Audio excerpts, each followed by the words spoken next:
pada saat ini di VTube itu mempunyai 3 fase. Artinya ada 3 fase. Fase pertama itu adalah advertising, artinya periklanan.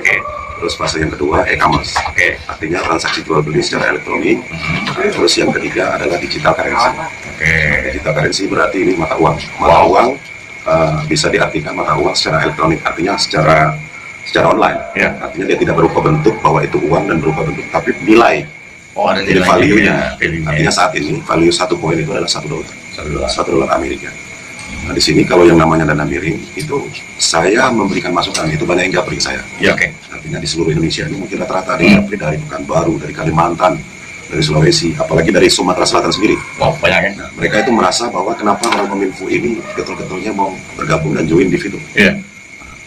Menyangkut mungkin karena sebagai pegawai ASN dari mantan dari Kominfo ini, ya artinya saya menjelaskan sebelum saya masuk itu 1 bulan saya pertimbangkan analisis. Artinya betul-betul saya pertimbangkan. Karena memang bagian bidang tempo kan di bagian sandi apa namanya? Saya awalnya dari kepala bagian sandi dan telekomunikasi daerah. Itu terus 2017 saya pindah menjadi kepala bidang infrastruktur, teknologi informasi komunikasi, persandian dan keamanan informasi. Artinya memang kerjaan saya sudah memang membidangi. Artinya kalau awalnya saya selama sebulan saya cari tahu dan analisis, kalau ini abal-abal yang tidak punya izin dan ilegal, makanya dari awal saya tidak akan masuk. Tidak mau ikut campur, karena itu tadi mereka pernah bilang di vlog pertama kemarin hari ini, menyatakan bahwa awalnya Pak Irham itu mungkin ikut-ikut aja, pengen populer atau pengen viral. Saya nggak mau viral. Saya punya channel YouTube tapi saya tidak pakai. Artinya kenapa? Silakan para YouTuber untuk menggunakan saya cuma akan memberikan masukan. Kalau yang miring, kita ibaratkan contoh aja, salah satu bisnis yang namanya dalam jangka waktu kurun waktu 6 bulan sampai 8 bulan sudah mencapai hampir 13 juta pengguna. Itu saya kira mungkin sesuatu yang booming.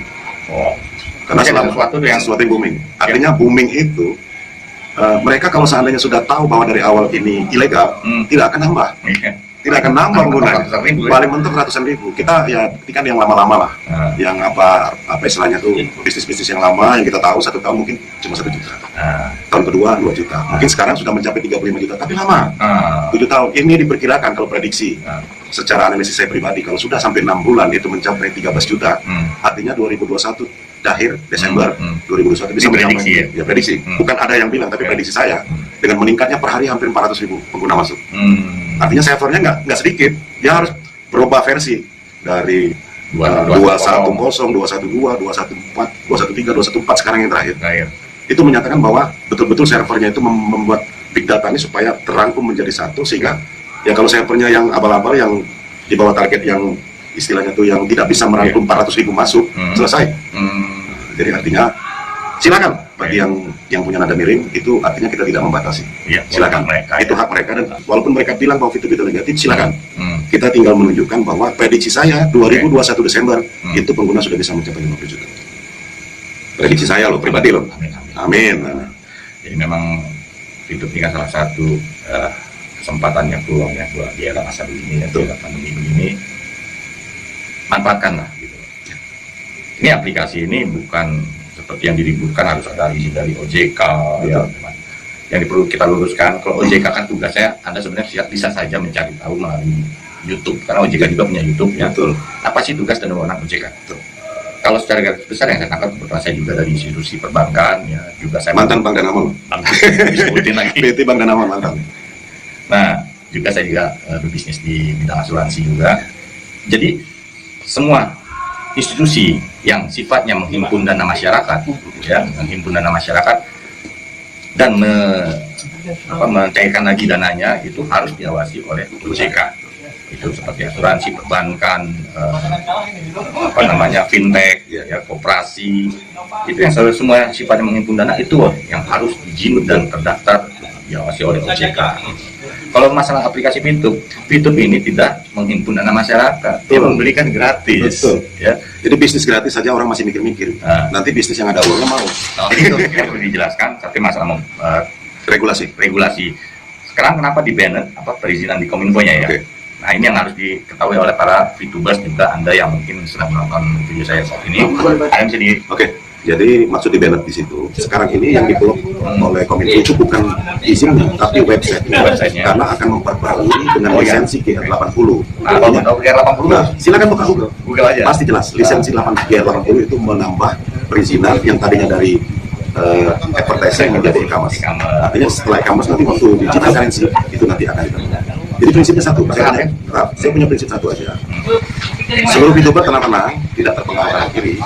Selagi masih bisa install VTube itu di Play Store, bisa registrasi, bisa menjalankan misi dan bisa transaksi di exchange counter, maka sampai saat ini Kementerian Kominfo Indonesia insya Allah tidak memblokir dan tidak memblokir artinya itu yang saya mau Itu yang jadi Anda nggak sia-sia buang kuota nonton video saya ini, karena saya menampilkan orang yang memang lebih kompeten dalam hal ini menyampaikan kepada teman-teman yang ada di Indonesia.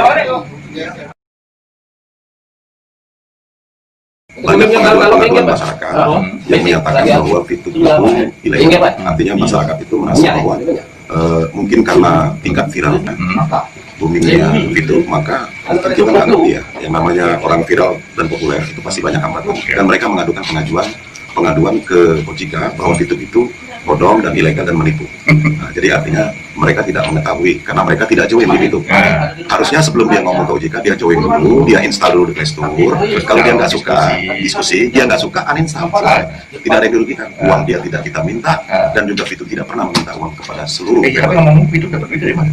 VTube dapat duit yang pertama itu kalau kita install ke Play Store itu sudah dapat satu orang berapa, itu dikalikan 12 juta, 12 juta.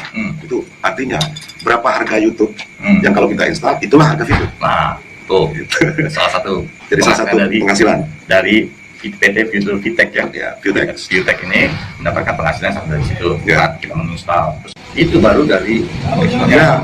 Belum nanti kalau iklan, belum lagi nanti masuk ke fase e-commerce, belum lagi nanti udah dari digital currency. Karena visi misi dari VTube penghasilan, hiburan menjadi penghasilan dan arah ke depannya itu akan merebak sampai ke Asia Tenggara dan terakhir sampai ke Asia. Artinya nanti suatu saat, bukan tidak mungkin, orang beriklan di VTube itu tidak pakai dolar, tidak pakai uang kontan, tapi dia pakai poin. Saat ini 1 poin, 1 dolar. Artinya kalau currency-nya nanti sudah bergerak cepat, booming dan lain sebagainya, banyak yang akan beriklan di VTube, maka bisa jadi currency-nya naik. Satu poin bisa menjadi 3 sampai 5 dolar. Bisa jadi. Kenapa? Tingkat minat animonya sudah banyak dan orang itu tidak diminta uang untuk kirim untuk beriklan. Dia cuma cukup beli poin. Berarti suatu saat kalau Pak Reka punya perusahaan di Jepang, ya pengen beriklan di VTube karena ditonton sama 15 juta sekarang, berarti nanti suatu saat bisa 50 juta orang nonton. Itu kira-kira CEO yang Pak Reka yang ada di Jepang, begitu mau beli poin, bisa jadi dia klik nama saya sebagai penjual yang punya poin $10.000. Itu ya bayangannya kita di situ. Sampai sejauh itu. Jadi ya Anda baru-baru bergabung gitu ini yang mungkin sekarang masih menganggap sepele, ya nggak apa-apa itu pilih jangan ya. Tapi kita kedepannya ya kami ini sebagai VTubers juga memiliki pandangan kedepannya seperti inilah. Inilah namanya bisnis di era digital, di era internet. Kita nggak bisa mencari lagi. Ya, ini yang terjadi. Nah, kita mau ikuti perubahan yang ada sekarang atau masih tetap dengan pola yang lama? Saya bisa tambahkan. Boleh. Yang pertama, ini sebetulnya VTube hadir di Indonesia sebagai tuan rumah. Karena plus 62 itu kan Indonesia, nggak ada plus 62 negara lain. Artinya, dengan adanya pandemi COVID-19, semua penduduk itu pada saat itu, di bulan Maret, itu dihimbau untuk di rumah saja. Apapun di rumah saja. Sekarang timbul VTube di tanggal 20 April 2020, 1 bulan COVID muncul, 1 bulan VTube keluar. Dengan kondisi orang itu nggak perlu cari duit keluar, cukup di rumah, apalagi ibu-ibu rumah tangga. Dia masak jam 8, dia perlu 1 kali nonton, jam 9 nonton lagi sampai jam 3 sore, itu udah selesai 10 iklan. Dan dia dapat dengan gratis yang dia regis $0,3 per hari. Artinya dia gunakan posisi manual, tidak strategi fast track, dia jalankan dengan gratis 0,3 per hari. 34 hari dia dapat $10 loh. 34, siapa yang mau ngasih? Ya mohon maaf kalau misalnya kita ada bisnis yang seperti ini yang lain. Saya terus terang dari awal, kalau yang namanya bisnis, kalau registrasi pakai uang, itu saya tolak duluan. Tolak. Kenapa? Pasti nggak beres. Oh iya, ini yang saya pertanyakan juga nih, kenapa kita harus ada KTP?